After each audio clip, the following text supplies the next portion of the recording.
अस्सलामुअलैकुम स्टूडेंट्स, कैसे हैं आप सब लोग? खैरियत से हैं? आप देख रहे हैं unlock your knowledge by Zaini. Pakistan navy में सिविलियन में बार बार आने वाले सवालात आपके साथ डिस्कस किए जाएंगे, जो कि पाक नेवी सिविलियंस 2025 के होंगे।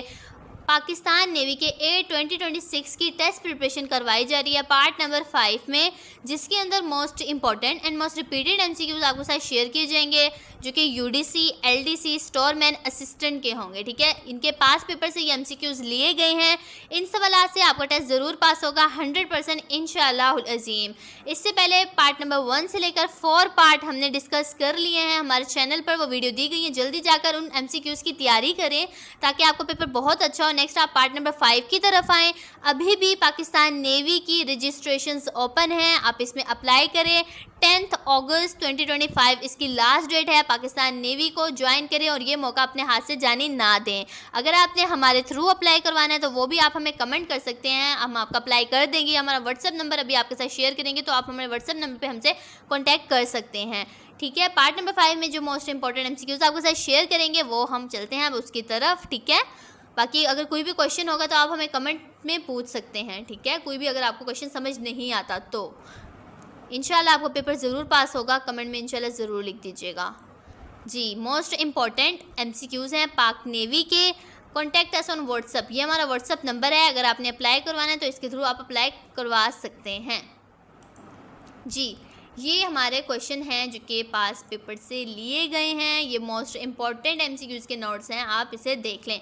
फ़िज़िक्स के ये क्वेश्चंस हैं। ठीक है, 10 एमसीक्यूज़ होंगे ये फ़िज़िक्स के, आपको आने लाजमी हैं क्योंकि ये बहुत ही कॉमन क्वेश्चंस हैं जो कि रिपीटेड ये रिपीट हो रहे हैं दोबारा हर टेस्ट में। पाकिस्तान नेवी के हर ईयर में भी समझ लें आप, ज़्यादातर नहीं बट जो लेटेस्ट अभी ईयर्स, अभी लास्ट ईयर्स, उससे पहले वाला ईयर्स जो भी चला है तो उसमें इस तरह के क्वेश्चंस रिपीट हुए हैं। तो आपके साथ वो क्वेश्चंस हम आपके साथ डिस्कस कर देते हैं। आपने बहुत ही अच्छे तरीके से इसकी तैयारी करनी है। नेक्स्ट है हमारा क्वेश्चन नंबर 1 है यूनिट ऑफ फोर्स। हम इसके ऑप्शंस को डिस्कस कर लेते हैं। ऑप्शन ए है जॉल, ऑप्शन बी है वाट, ऑप्शन सी है न्यूटन, ऑप्शन डी है पास्कल। तो इसका करेक्ट आंसर ऑप्शन सी है Newton. Unit of force is called Newton. ठीक है, न्यूटन यूनिट फोर्स का ऐसा ही यूनिट है। अब मैं आपको बता दूं कि आपका जो कंप्यूटर का टेस्ट होगा वो 2 पोर्शंस पे डिवाइड होगा। लाइक फर्स्ट आपका इंटेलिजेंस टेस्ट होगा, देन आपका एकेडमिक टेस्ट होगा। ये बात भी आपको पता होना लाजमी है कि अगर आप इंटेलिजेंस टेस्ट को क्लियर करते हैं, इंटेलिजेंस को क्लियर करेंगे तो देन आपका एकेडमिक पोर्शन ओपन होगा, उससे पहले नहीं ओपन होगा। ये नहीं है कि अगर आपने वो पास नहीं किया तो आप एकेडमिक तो दो, नहीं, आप इंटेलिजेंस को पास करेंगे तो आपका एकेडमिक ओपन होगा। और अगर आप इंटेलिजेंस के अंदर भी 2 पार्ट होते हैं, एक होता है वर्बल सीरीज़ का, एक होता है नॉन वर्बल सीरीज़ का। अगर आप वर्बल सीरीज़ को क्लियर करते हैं तो आपका नॉन वर्बल ओपन होगा, वरना आपका इंटेलिजेंस टेस्ट वाला पोर्शन ही कंप्लीट नहीं होगा। अल्लाह ना करे आप पेपर फेल करें, बिल्कुल भी नहीं, हम ऐसा बिल्कुल नहीं चाहते। तो इसलिए हम आपको कह रहे हैं, हमने जो पार्ट अभी डिस्कस किए हैं अपने चैनल पर, उनके एमसीक्यूज़ आप अच्छे से वॉच कर लें, तैयारी कर लें, और इन एमसीक्यूज़ को भी आपने अच्छे से माइंड सेट अपने रख लेना है। ठीक है, नेक्स्ट क्वेश्चन हमारा question number 2, speed is equals to. हम इसके ऑप्शंस को डिस्कस कर लेते हैं। ऑप्शन ए है distance multiply by time, option B है distance divided by time, option C है time divided by distance, option D है नन ऑफ दिस। ठीक है, तो स्पीड का जो फार्मूला है वो काफ़ी सारे स्टूडेंट्स को आते होंगे, क्योंकि मोस्ट कॉमन फिजिक्स के जो बेसिक क्वेश्चंस होते हैं ना, ये वही क्वेश्चंस हैं। तो स्टूडेंट को ना पजल और टेंशन होने की ज़रूरत नहीं है, पेपर काफ़ी इजी होगा। बस आपने अच्छे से तैयारी करनी है, मेहनत करनी है और अल्लाह ताला से दुआ करके जानी है कि इंशाल्लाह आपका पेपर ज़रूर क्लियर हो। कमेंट में इंशाल्लाह ज़रूर लिख दीजिएगा।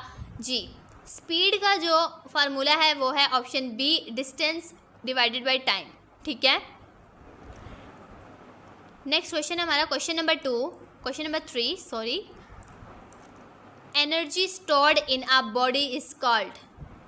तो इसका जो हम इसके ऑप्शंस को डिस्कस कर लेते हैं। ऑप्शन ए है काइनेटिक एनर्जी, ऑप्शन बी है पोटेंशियल एनर्जी, ऑप्शन सी है हीट, ऑप्शन डी है चार्ज। ठीक है, तो इसका करेक्ट आंसर है option B, potential energy. Okay, तो energy stored in a body is called a potential energy. ठीक है, नेक्स्ट क्वेश्चन है हमारा। जी, हमारा नेक्स्ट क्वेश्चन है क्वेश्चन नंबर 4। ठीक है, जो कि हम आपसे अभी डिस्कस करते हैं। जी, उससे पहले मैं आपको बता दूं कि all type of information are available, ये हमारा व्हाट्सअप नंबर दिया गया है, आप इस पर कांटेक्ट कर सकते हैं। अगर आपको ऑनलाइन प्रिपरेशन करवानी हो, जॉब्स के रिलेटेड ऑनलाइन अप्लाई करवाना हो, पीडीएफ और नोट्स चाहिए, या बेस्ट सीवी रिज्यूम बनवानी है तो आपको अवेलेबल कर दी जाएगी। हमारा व्हाट्सअप चैनल है, इसमें लेटेस्ट अपडेट आती हैं जो कि ख़ास तौर पर पाकिस्तान नेवी सिविलियंस की, पाकिस्तान आर्मी की, पाकिस्तान एयरफोर्स की, या कोई भी लेटेस्ट गवर्नमेंट जॉब आती हैं उसकी, स्कीम्स की, स्कॉलरशिप्स की, उन सब की लेटेस्ट अपडेट आपको इसी व्हाट्सअप चैनल पर दी जाएगी। इसको ज्वाइन कर लें, ठीक है। व्हाट्सअप चैनल का जो लिंक है वीडियो के नीचे डिस्क्रिप्शन में व्हाट्सअप चैनल का लिंक दिया गया है, आप उसे जाकर ज्वाइन कर सकते हैं और लेटेस्ट अपडेट तक पहुंच सकते हैं, ठीक है, जो भी लेटेस्ट अपडेट आती है। नेक्स्ट अब हम चलते हैं अपने क्वेश्चंस की तरफ, ठीक है। अगर आपने हमसे अप्लाई करवाना है तो वो भी आप हमारे इस व्हाट्सअप नंबर पे हमसे कांटेक्ट कर सकते हैं, आपका अप्लाई करवा दिया जाएगा। और पाकिस्तान नेवी में अभी भी रजिस्ट्रेशन ओपन है, आप ज़रूर इसमें अप्लाई करें जिन्होंने नहीं किया अप्लाई, ठीक है। क्वेश्चन नंबर 4 है हमारा जी। क्वेश्चन नंबर 4 है 1 किलोवाट इज इक्वल्स टू, हम इसके ऑप्शंस को डिस्कस कर लेते हैं। ऑप्शन ए है 100 यानी लाइक 1000 वाट्स, ऑप्शन बी है 10 वाट्स, ऑप्शन सी है 100 वाट्स, ऑप्शन डी है 10,000 वाट्स। तो इसका करेक्ट आंसर ऑप्शन ए है 100 वाट्स। जो किलो होता है ना उसमें 3 ज़ीरो होते हैं, लाइक 10 मल्टीप्लाई बाय 3, तो इसमें 3 ज़ीरोज़ हैं तो ये किलो का है, ओके। तो ये बात आपको पता होगी क्योंकि जो फिज़िक्स के स्टूडेंट्स होंगे ना उन्हें इस क्वेश्चन की बहुत ही अच्छे तरीके से समझ आ गई होगी। तो ऑप्शन ए इसका करेक्ट आंसर है क्वेश्चन नंबर 4 का।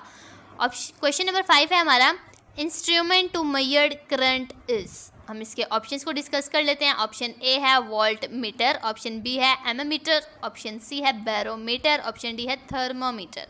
तो इसका करेक्ट आंसर ऑप्शन बी है ammeter. Instrument to measure current को की जो पैमाइश है ना वो एममीटर करता है, ठीक है। वोल्ट की जो पैमाइश है वो वोल्टेज करता है, थर्मामीटर की जो पैमाइश है वो मतलब टेम्परेचर की जो पैमाइश है वो थर्मामीटर करता है। जो बैरोमीटर किया वो जिस स्टूडेंट को बैरोमीटर की पैमाइश का पता बैरोमीटर किस चीज़ को मेजर करता है वो आप अगर आपको पता है तो आपने मुझे कमेंट में इसका रिप्लाई ज़रूर देना है, क्योंकि इस तरीके से पता चलेगा स्टूडेंट कितना अच्छा है फिज़िक्स में और कितनी उसके अंदर सलाहियत है पाकिस्तान नेवी सिविलियन का टेस्ट पास करने की। फर्स्ट ऑफ ऑल इंशाल्लाह ज़रूर आपका पास हो, कमेंट में इंशाल्लाह ज़रूर लिख दीजिएगा क्योंकि हम चाहते हैं आपका पेपर ज़रूर क्लियर हो, ठीक है। नेक्स्ट क्वेश्चन हमारा question number 6, unit of work is, हम इसके ऑप्शंस को डिस्कस कर लेते हैं। ऑप्शन ए है वाट, ऑप्शन बी है जॉल, ऑप्शन सी है न्यूटन, ऑप्शन डी है वोल्ट। तो इसका करेक्ट आंसर है unit of work is called जॉल। तो ऑप्शन बी इसका करेक्ट आंसर है। आपको यूनिट्स आने चाहिए, ऐसे यूनिट्स आपको लाजमी आने चाहिए। देखें इस तरह के क्वेश्चंस आए हैं। उसके अलावा आपको मेन जो फिज़िक्स की ना डेफिनेशंस हैं जो शॉर्ट आती हैं, बहुत लॉन्ग डेफिनेशंस नहीं, शॉर्ट जो डेफिनेशंस होगी आपको वो आनी चाहिए, क्योंकि डेफिनेशन आपको ऊपर स्टेटमेंट में दे देंगे और आपसे ऑप्शंस में आपसे उनकी पूछ लेंगे कि व्हाट इज़ मतलब ये डेफिनेशन किसकी है। तो इस तरह के फॉर एग्जांपल आपके पास किसी भी तरह से क्वेश्चन आ सकते हैं, लाइक न्यूटन फर्स्ट ला, सेकंड ला, थर्ड ला, कुछ भी, ठीक है। हर तरीके से आपकी तैयारी होनी चाहिए। मेन मकसद आपको एडिशनल क्वेश्चनिंग, एडिशनल सिलेबस बताने की ये है कि आप हर तरीके से अपना पास कर जाएं टेस्ट, क्योंकि बाद में स्टूडेंट के भाई ये ना रहे थे हमें तो पता ही नहीं था। भाई आपको बता रहे हैं कि आपने बहुत ही अच्छे तरीके से तैयारी करनी है, ठीक है। आप लोग पास होंगे, हमारा दिल खुश होगा, ठीक है। क्वेश्चन नंबर 7 है हमारा ohm is the unit of, हम इसके ऑप्शंस को डिस्कस कर लेते हैं। ऑप्शन ए है वोल्टेज, ऑप्शन बी है रेजिस्टेंस, ऑप्शन सी है करंट, ऑप्शन डी है पावर। तो इसका करेक्ट आंसर है option B, resistant is the unit of ohm, okay. Next question है हमारा क्वेश्चन नंबर 8, एक्सेलरेशन इज़, हम इसके ऑप्शंस को डिस्कस कर लेते हैं। ऑप्शन ए है distance divided by time, option B है change of velocity per time, option C है force multiply by time, option D है वेलोसिटी मल्टीप्लाई बाय डिस्टेंस। तो इसका करेक्ट आंसर ऑप्शन बी है change of velocity per time. Acceleration is change of velocity per time, okay. Option B इसका correct answer है। Question number 9, SI unit of power is, देखिए ऐसे unit के कितने दफ़ा क्वेश्चंस आ रहे हैं। तो क्वेश्चन नंबर ए है जॉल, ऑप्शन बी है वाट, ये ऑप्शन था, ठीक है। ऑप्शन सी है न्यूटन, ऑप्शन डी है पास्कल। तो इसका करेक्ट आंसर है ऑप्शन बी वाट। ऐसे unit of power is what. अभी मैंने आपसे क्वेश्चन पूछा था कि बैरोमीटर को मेजर क्या चीज़ मेजर करता है बैरोमीटर, वो आपने मुझे कमेंट में उसका आंसर लाजमन देना है। Okay, last but not least ये हमारा क्वेश्चन है, what is the speed of light. तो हम इसके ऑप्शंस को डिस्कस कर लेते हैं। ऑप्शन ए है 3 × 10⁻⁸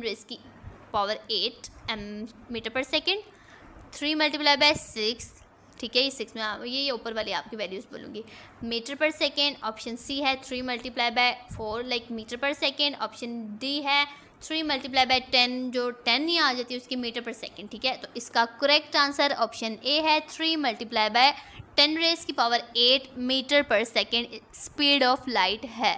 ओके, तो ये हमारा लास्ट क्वेश्चन था। अब मैं आपके साथ कंप्यूटर के क्वेश्चंस को डिस्कस करूँगी, ठीक है जी। ये कंप्यूटर जनरेशन्स के एमसीक्यूज होंगे, क्योंकि आप अगर सिविलियन में का टेस्ट दे रहे हैं तो कंप्यूटर के क्वेश्चन आना लाजमी हैं, लाजमन वो आएंगे। तो आपकी तैयारी बहुत ही अच्छी होनी चाहिए। तो आपके साथ मोस्ट इम्पॉर्टेंट एमसीक्यूज को डिस्कस कर रहे हैं कि हु इन्वेंटेड एनालिटिकल इंजन, ठीक है। कंप्यूटर जनरेशन एमसीक्यूज हैं ये। हु इन्वेंटेड एनालिटिकल इंजन, हम इसके ऑप्शंस को डिस्कस कर लेते हैं। ऑप्शन ए है ब्लाइसिस पास्कल, ऑप्शन बी है डॉक्टर हरमन हॉलीरिथ, ठीक है। ऑप्शन सी है चार्ल्स बैगेट, ऑप्शन डी है जॉर्ज बोल। तो इसका करेक्ट आंसर ऑप्शन सी है, invented analytical engine is Charles baguette, ठीक है। तो क्वेश्चन नेक्स्ट हमारा क्वेश्चन है, what was the time period of first generation of computer.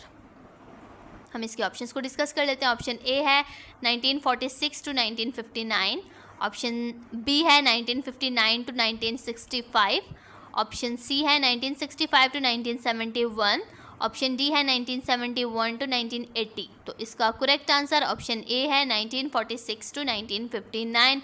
यही टाइम पीरियड है फर्स्ट जनरेशन का कंप्यूटर की, ठीक है।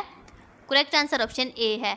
नेक्स्ट क्वेश्चन है हमारा question number 3 operating system was developed from which generation, ठीक है।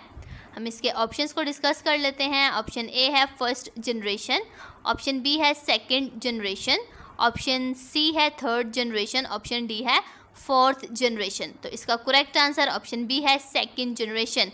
Operating system was developed from which generation, like second generation. Okay, तो ये 3 मोस्ट इंपॉर्टेंट एमसीक्यूज थे कंप्यूटर जनरेशन के। कंप्यूटर के बेसिक शॉर्टकट कीज़ मैंने आपके साथ अपने लास्ट पार्ट्स में, अभी जो पहले मैंने आपके साथ पार्ट्स डिस्कस किए हैं, पार्ट नंबर 1, 2, 3, 4, उसके अंदर हमने काफ़ी ज़्यादा कंप्यूटर के एमसीक्यूज, शॉर्टकट, फोटोशॉप के शॉर्टकट, वो सब मैंने आपके साथ डिस्कस किए हैं कि ताकि जैसे ही कंप्यूटर का पोर्शन हो तो आपको किसी तरीके से मुश्किल ना हो। बाकी आपने ख़ुद भी अपनी मैट्रिक की बुक से कंप्यूटर की तैयारी करनी है। अगर यूडीसी में अप्लाई करें तो इंटर की बुक से तैयारी करनी है। तो किसी तरीके से आपने कोई चीज़ छोड़नी नहीं है, आपने मेहनत बहुत करनी है और प्रैक्टिस बहुत करनी है। तो इस तरह आपका पेपर ज़रूर क्लियर होगा इंशाअल्लाह अज़ीम।